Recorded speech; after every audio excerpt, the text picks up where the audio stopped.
we're going to deal with health hazard in incense burning.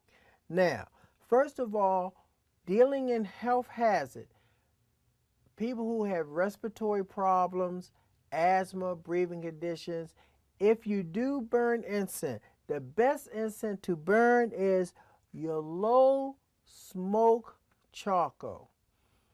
Your low smoke charcoal gives you a cleaner burn, it gives you less smoke and less irritation to someone's respiratory.